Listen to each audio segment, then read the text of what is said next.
こんにちは。カウンセラーの森山香音と申します。私がカウンセラーを目指したきっかけは、2008年に急性骨髄性白血病になったことでした。その中で、多くの戦う仲間を見送り、そして自分も病気と戦ってきました。今日は急性骨髄性白血病並びに白血病のことに関して少しお話をさせていただきたいと思います。急性骨髄性白血病になった時にうちの父が、まずあれは芸能人がなる病気だと思っていたと言ったんですね。それくらい、周りの人間でも白血病に対する知識というのはなく、当然私も知識はありませんでした。メディアで放送されている、白血病というのは慢性、急性、リンパ性といったような大まかなことしか報道されていなかったからです。自分が入院して、病気を調べていくうちに、白血病には M0 型から、急性骨髄性白血病の場合ですが M0 型から M7 型までという8種類の、白血病の種類が存在しているということが分かりました。さらにその中でも染色体異常、であったり、遺伝子レベルでの異常がある人やない人というようなことで、細分化されているということがだんだん、自分が入院している最中に分かってきたんです。当然私も自分は一体、何の方なんだろうということを、先生に聞いたことがあります。白血病はその種類や年齢によって治療も様々異なります。なので、よく SNS サイト等でお友達が白血病になったんですが、どんな治療をするんですか、何をしてあげたらいいでしょうかというようなお問い合わせのメールをいただくことがあります。ですが、先ほども申し上げたように、白血病には本当にいろいろな種類があり、その年齢によったり症状によっても、治療が異なるので、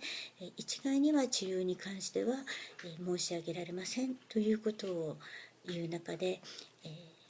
一つだけお願いがあります。それは患者さんに頑張れという言葉は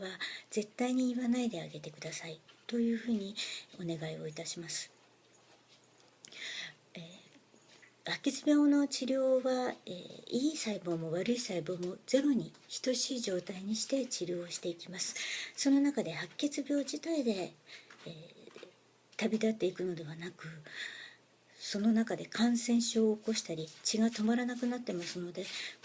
転んだり倒れたりした瞬間に、脳の血管が切れたりということで亡くなる方も多いんです。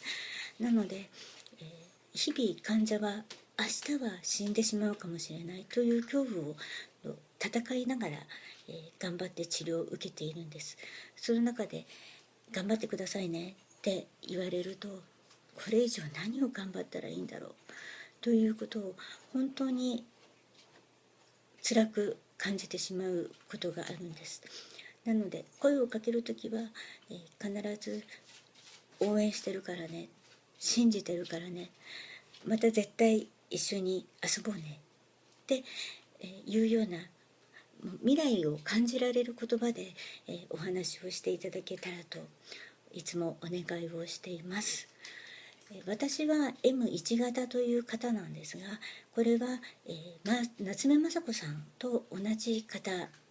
だそうです。で、夏目雅子さんも現在もし生きていらして、今であれば私のように元気になられた可能性は高かったと思います。医学は日々進歩していますので、白血病の患者の皆さんもご家族の皆さんも、患者さんの生命力とそれと医学の発展を信じて、日々一生懸命戦っていっていただきたいと思います。そして、周りに白血病の人なんかいないからっていう方も多いと思います。白血病というのは、輸血であったりということで、本当に皆さんの善意がなければ、治療ができない病気なんです。それは骨髄バンクに登録をしていただいてドナーさんになっていただくれば本当に嬉しいんですが、なかなかそういったことも、難しいというケースが多いかと思います。なので、献血だけでも協力をしていただけたらと思います。ご自身で血液の検査に行こうかなと思うとなかなか高かったりするかと思います。でも、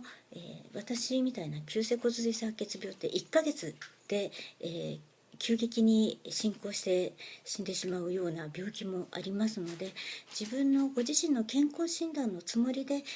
血液の状態も調べてくれますし、場所によってはお菓子等がもらえたりというようなこともありますので、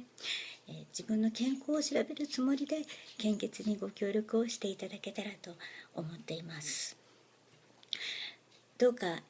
白血病の皆さん、インターネット等で、調べると本当に辛いような状況しか出てこないと思います。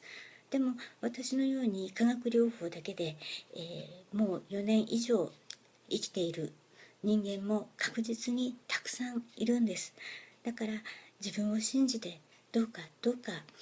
治療に専念をしていただきたいと思います。そして化学療法や移植が終わって、また再発がするんじゃないかって、すごく怖いかと思うんです。でも泣いても悩んでも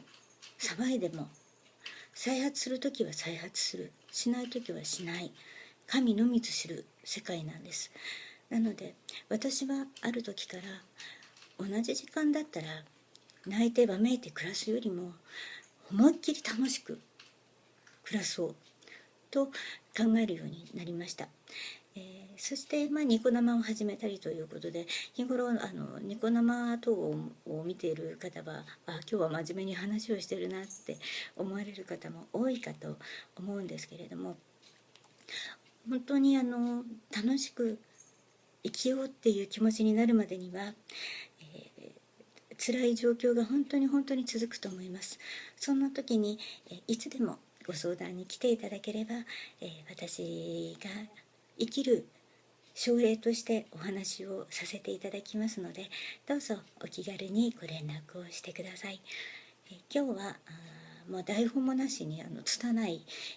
お話に付き合っていただきまして本当にありがとうございました。どうか皆様も、ご自身のお体に気をつけて、健康だからとかちょっと疲れてるだけかなと、軽く思わずに、どうか、定期的に健康診断を受けてください。失礼いたします。